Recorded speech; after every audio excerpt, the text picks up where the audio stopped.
డిస్కషన్లోకి మరొక కీలకమైన అంశం కనబడుతుంది. తెలంగాణలో ఒకవైపు రైతులు తమ నిరసనను వ్యక్తం చేయడానికి బ్యాలెట్ను ఉపయోగించుకుంటే, ఒకవైపు నిజామాబాద్లో పెద్ద ఎత్తున దాదాపు 179 మంది రైతులు కంటెస్ట్ చేసి తమ నిరసన వ్యక్తం చేస్తూ ఒకవైపు ఉంటే, మరోవైపు దాదాపు 20 గ్రామాలు ఓటింగ్కి దూరంగా ఉన్నాయి. తమ మౌలిక సమస్యలు పరిష్కరించట్లేదు.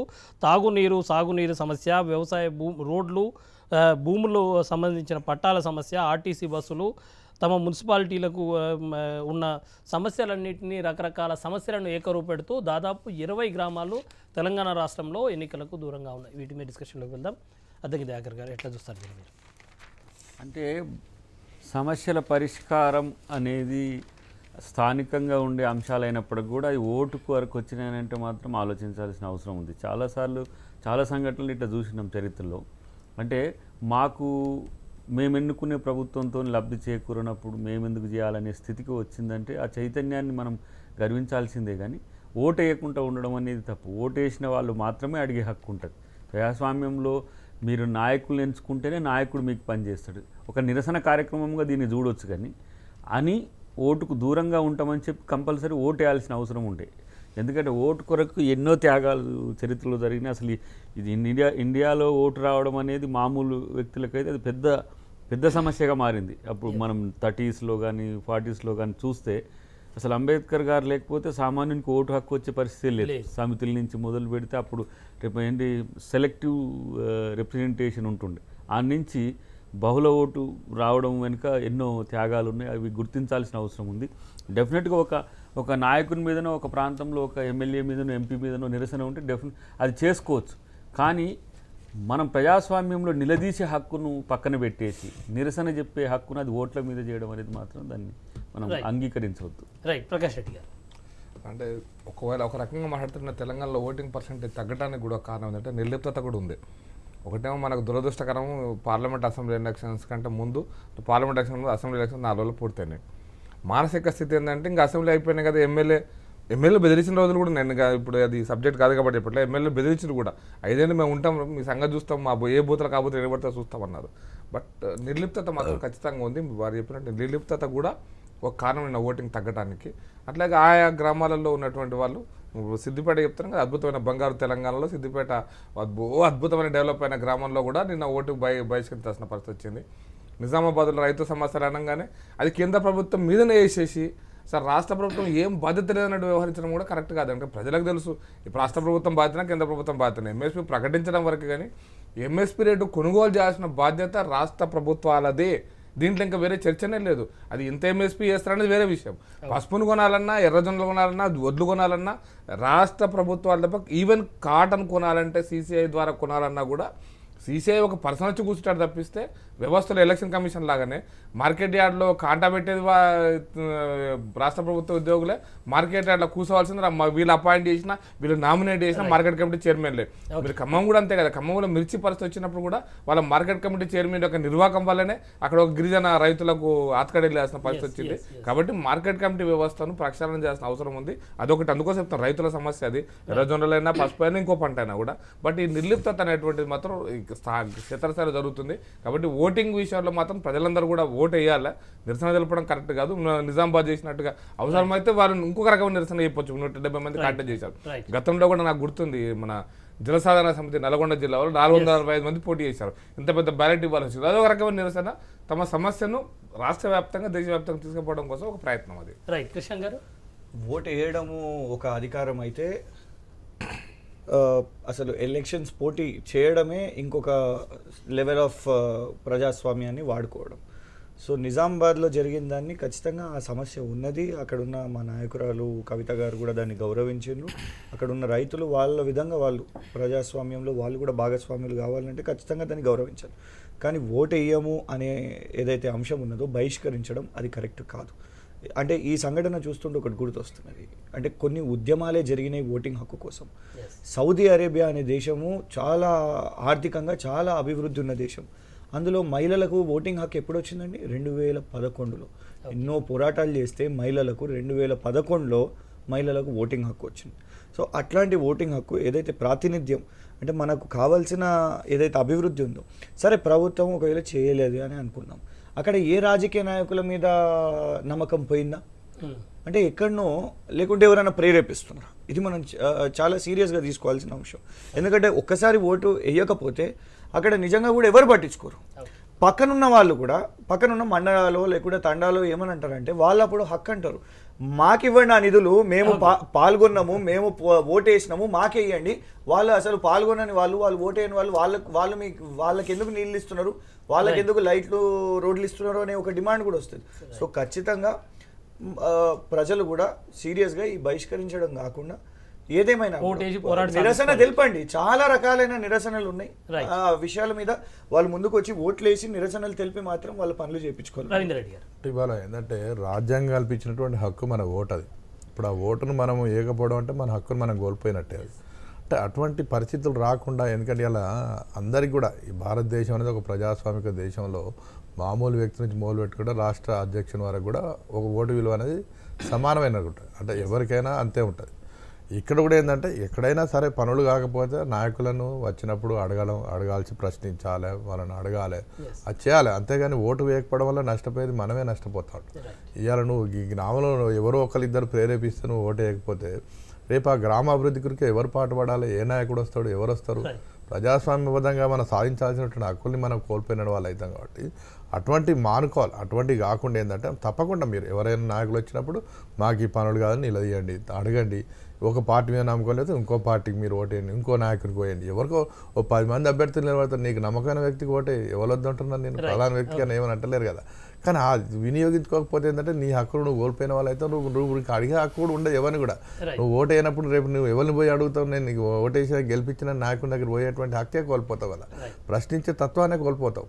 దానివల్ల నష్టం మనకే. కాబట్టి తప్పకుండా ప్రతి వ్యక్తి కూడా ఓటు హక్కును వినియోగించుకోవాల్సిందే.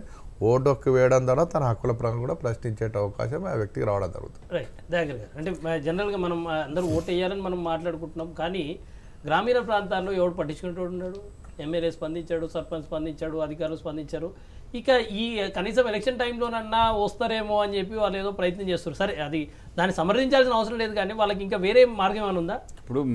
ఇప్పుడు మనమేమో మాట్లాడుకున్నదంతా మెచ్యూర్డ్ ఓటర్కి సంబంధించి, కానీ ఓటరు నేను నా ఓటేస్తే నువ్వు గెలుస్తావు అనుకున్నప్పుడు నా పని నువ్వు చేయనప్పుడు నేను ఓటెందుకు వేయాలని ఒక నిరసన. ఇది దీన్ని డెమోక్రటిక్ వేలో ఇటువైపు చూస్తే ఇట్లా మంచిగానే ఉంటుంది.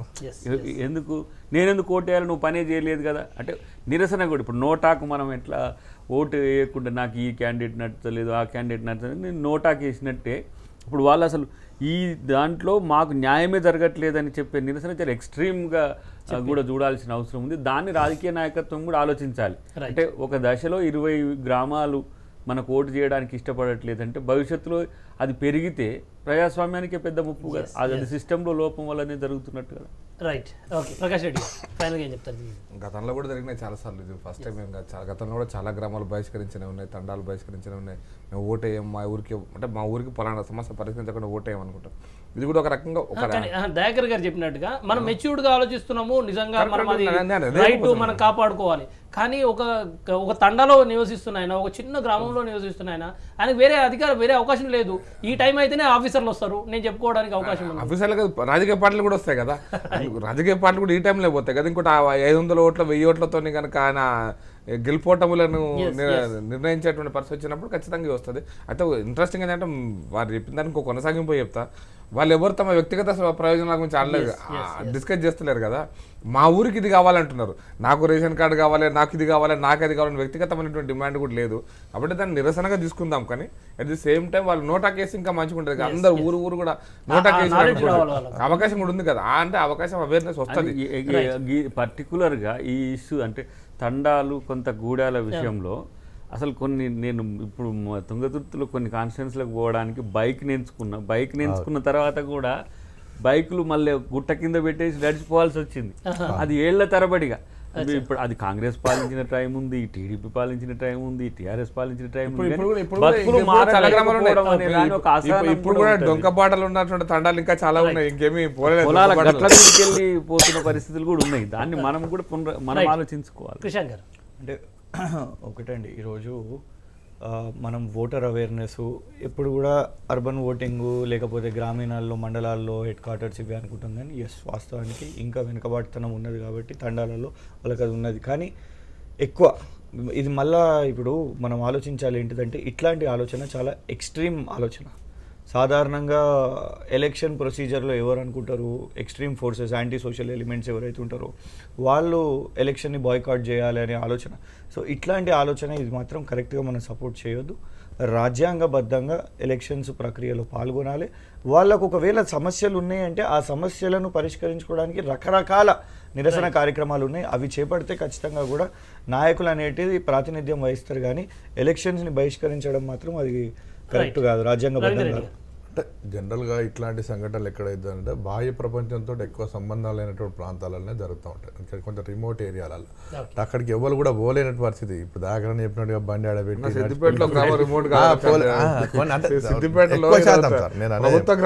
ఎక్కువ శాతం అనేది తండాలలో జరిగింది. అలా ఉన్న 20 గ్రామాలలో 15 గ్రామాలు తండాలలోనే ఉన్నాయి. అంటే రిమోట్ ఏరియాలో అనేది అక్కడ నాయకులు పోయే పరిస్థితి ఉండదు. ఇప్పుడు ఎంతసేపు రోడ్డు మీద ఉన్నటువంటి గ్రామాలకు పోతారు, కానీ బండి దిగి నడిచిపోయేటువంటి కాలం ఎక్కడ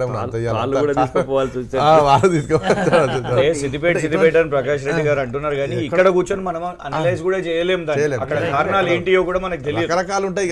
వాళ్ళకి అవకాశం ఏంటంటే రాసిన పత్రిక ఏ అజెండాతో రాసిందో కూడా తెలియదు. ఎందుకంటే ఈ మధ్య వారు పాపం పార్టీ వదలగానే కూడా ఇక్కడ వాళ్ళు డిమాండ్ చేస్తుంది. సిద్దిపేట జిల్లా మద్దూరు మండలం కమలాయపల్లిలో అక్కడ వాళ్ళు ఏమంటారంటే తమ మండలాన్ని చర్యల్లో కలపాలి, సిద్దిపేటకు ఆర్టీసీ బస్ సౌకర్యం కల్పించాలి, కమలాయపల్లి చెరువు నింపాలి. ఇవి వాళ్ళ డిమాండ్స్. చిన్న గ్రామం ఒక్కొక్క గ్రామానికి సంబంధించి కొన్ని డిమాండ్స్ ఉంటాయి. రామర్ అంటే ఎక్కడైందంటే వాళ్ళ యొక్క ఆవేదన అనేది ఎక్కడొక్కడ వ్యక్తం చేయాలి కదా. అవకాశం వచ్చినప్పుడు ఇప్పుడు వాళ్ళు పోయిన ఆఫీసుల చుట్టూ తిరిగిన పనులు కాలేదనుకో, ఇవాళ ఓట్ల కొరకు వచ్చేటువంటి నాయకులు కనీసం మారు ద్వారానే మా సమస్య పోతుంది ప్రభుత్వానికి అనేటువంటి ఒక ఆలోచనతో ఒక విధంగా చెప్పాలంటే ఒక అమాయకత్వంతో చేసినటువంటి పనులుగానే భావించాలి తప్పించి, కానీ వాళ్ళు ఏదో తెలియమీరి ఎక్కువ చేసి ఏదో చేసినటువంటి కాదు. అంటే వాళ్ళ యొక్క నిరసన ఏదో ఒక రూపంలో తీసుకెళ్ళాలి ప్రభుత్వం దగ్గర.